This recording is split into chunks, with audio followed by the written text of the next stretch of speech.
Hey everyone, this is Dave Pike, Motorcity Mechanic. Today I've got my 2007 Dodge Ram 3500 dually in the shop, and I want to show you step by step how to remove the rear rotor and hub assembly and how to replace the brake pads, and some important things you need to pay attention to.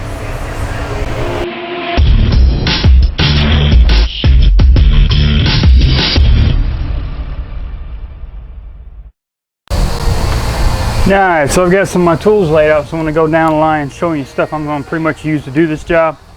Got a simple little pry bar to help pry the caliper out of the way. It's going to take a 13mm for the caliper bolts. You're going to need a 13/16 socket. I'm using a swivel, help me out. That's going to be for the caliper mounting bracket that the caliper mounts to. Of course, got our C-clamp for depressing the brake pistons back in. Got me a 15mm. My 15mm doesn't matter if it's short, long, whatever. This is going to be to get the brake rotor off the hub, all the bolts on the inside. Got our, I'm using a 9/16 here to get the axle hub off the differential and the hub. I use a combination of standard metric. I figure by now everybody's got both. Hammer to tap the axle free. This is our special tool. This is Miller 8963. This is for installing the seal. This is highly recommended so you don't damage it. Now, it works for two different size differentials. One side's 10.5, one side's 11.5. So when you put your seal on, you'll notice which one works perfect for yours.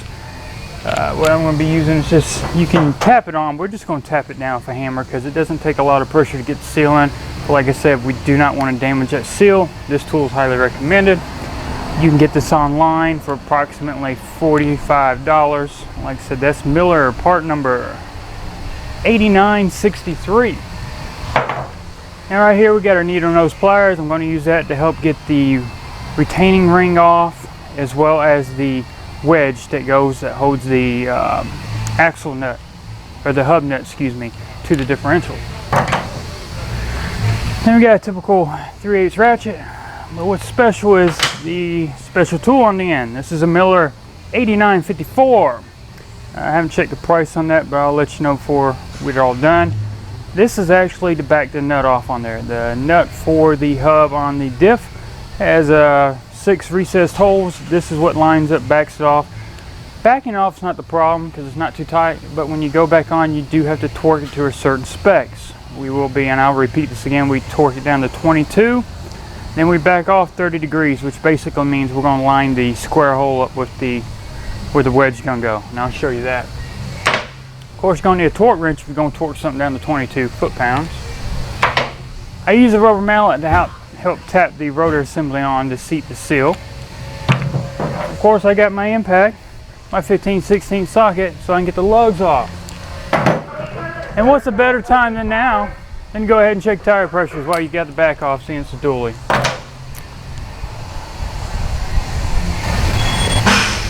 Now I got my brake pads here. The brake pads cost me right around $35, local parts store. Seals, each seal costs about $35 as well.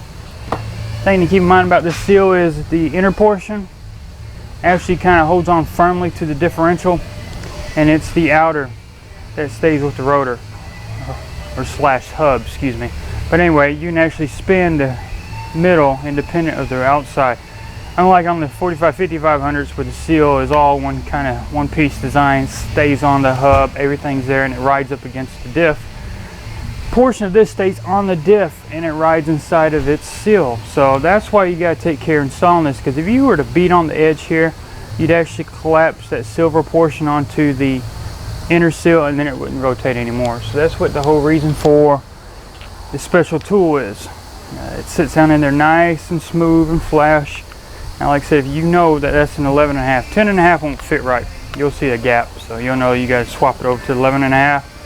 Then what happens is the driver actually makes contact with the silver piece on the outer edge, so when it knocks it down, it's not trying to pinch the inner seal with it. So definitely make sure you use this, otherwise you can cause some good damage. Because usually when I take these off, the hub off the vehicle portion stays on the diff and I have to pry it off. And then of course we got our brake rotors. Brake rotors cost me on average about $90 a piece aftermarket. So it's going to cost you, if you can do it, you figure the math up, roughly $300 in parts. And I've already got some wheel bearing grease I'll be using to help pack the bearings when I take them off. I'm not replacing these. These are actually in good shape. I'm just going ahead and put a little coat of grease on, and I explain why as well. First step, of course, is we need to get the tire off. Now, I've already got the vehicle jacked up. I've got a special lift that can handle the weight. Everybody's setup's a little different. I've got a aftermarket simulator, I guess you can call it.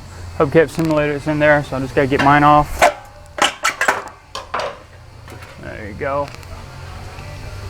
And now I just got to get to the lug nuts. Let me go ahead and take all 8 of these 15/16s off, and we'll start getting the tires off, and we'll get down to the rotor assembly. So now you can see everything we're going to be working with. Of course, we got our brake caliper right here. It's got the two 13mm on the back. We've got the brake caliper mount here. And that, of course, uses a 13/16 bolt on the back side.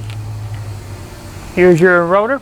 The rotor is bolted to the hub assembly from the back side, so of course you can't get to the bolts till you take it off. And then you've got your axle flange right here. The axle shaft is this portion right here. It slides all the way through the diff, lines up with the ring and pinion assembly. This is going to be taken off with a 9/16 socket. So I use a little bit of combination of everything. Now what you want to do is you want to go and get your catch pan up on here, because you will be losing a little bit of diff fluid when you do this. Go ahead and take these off.